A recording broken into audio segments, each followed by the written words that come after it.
کرتا ہے۔ ویسے میں آپ تمامی حضرات کو دل سے مبارکباد پیش کرتا ہوں۔ اصل میں کچھ لوگ بوڑھے حضرات ہیں جن کو آرام کی سخت ضرورت ہے، مگر میں ان کا دل سے استقبال کرتا ہوں اور ڈھیر ساری مبارکباد پیش کرتا ہوں، اور ان کے لیے آپ سب کے لیے دعا کرتا ہوں کہ رب قدیر اس محفل پاک کے صدقے میں ہم سب کو مدینہ شریف دکھا دیں۔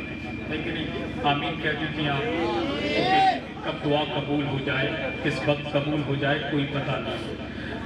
ذرا محبت سے کہیں یا رسول اللہ، مدینہ جا کر پھر آنے کی چاہت کون کرتا ہے؟ گوارا سید عالم کی فرقت کون کرتا ہے؟ کہ جس نے بیچ ڈالا چند ہی سکوں میں جنت کو، میرے بہلول کے جیسی تجارت کون کرتا ہے؟ کہ جس نے بیچ ڈالا چند ہی سکوں میں جنت کو، میرے بہلول کے جیسی تجارت کون کرتا ہے؟ کون بہلول اللہ کے مقدس ولی کا نام ہے، جن کے حوالے سے کسی نے کہا تھا کہ تمام عمر کی دولت خرید سکتی ہے، وفا تو سب کو بے قیمت خرید سکتی ہے، میں کیسے کہہ دوں کہ ولیوں سے کچھ نہیں ملتا، زبیدہ بیوی جب جنت خرید سکتی ہے۔ میں کیسے کہہ دوں کہ ولیوں سے کچھ نہیں ملتا، زبیدہ بیوی جب جنت خرید سکتی ہے۔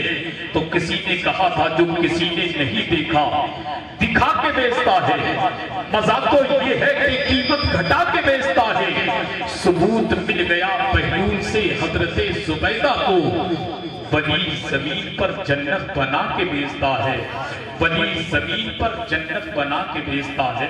حضرت علامہ احسان الحق چترویدی سے قبل آپ کی سماعتوں کے حوالے بحری شریف کی مقدس زمین کا وہ انمول لہجہ جو کافی دیر سے منبر شریف پر بیٹھا ہے، اصل میں یہ لوگ جانتے ہیں کہ صبر کا پھل میٹھا ہوتا ہے۔ اللہ ان کے صبر میں اور برکت عطا فرمائے۔ آئیے وہ عظیم لہجے کا نام شاہکار ترنم، پیکر ترنم، شار ملک ہندوستان، مقدر کا سکندر جناب شریف اختر بحری سے گزارش کرتا ہوں وہ میک بنائیں، اپنے کلام سے ہم تمام سامعین کے قلب و جگر کو مجلہ فرمائیں۔ بس اس شعر کے ساتھ سبھی بشر جنہیں پیران پیر کہتے ہیں، ذرا کہتے ہیں سبحان اللہ، کہ سبھی بشر جنہیں پیران پیر کہتے ہیں، ہم اپنے آپ کو جن کا فقیر کہتے ہیں، دعا قبول ہو یا رب ہے واسطہ ان کا، سبھی ولی جنہیں اپنا امیر کہتے ہیں۔